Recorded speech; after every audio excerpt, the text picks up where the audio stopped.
হাত দেখেই বুঝে নিন আপনার বডিতে কোনো রোগ বাসা বাঁধছে কিনা। শরীরের ভিতরে বড় কোনো প্রবলেম হওয়ার আগে আপনার হাত কিন্তু আপনাকে এই সংকেতগুলো দেয়, যা আমাদের অনেকেরই অজানা।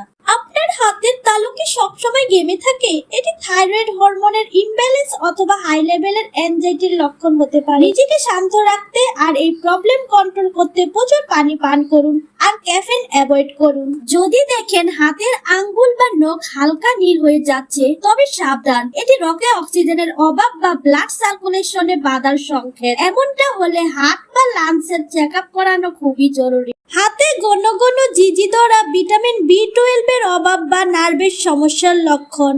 এর সমাধানে নিয়মিত মাছ, মাংস ও পুষ্টিকর খাবার খান। হাতের তালু যদি অস্বাভাবিক লাল হয়ে থাকে, তবে এটি লিভারের সমস্যার প্রাথমিক লক্ষণ হতে পারে। ভিডিওটি ভালো লাগলে অবশ্যই একটি লাইক দিন। আপনার যদি এমন কোনো সিম্পটমস থাকে তবে নিচে কমেন্ট করে জানান। আর এমন সব হেলথ টিপস আরো পেতে আমাদের চ্যানেলটি এখনই সাবস্ক্রাইব করুন।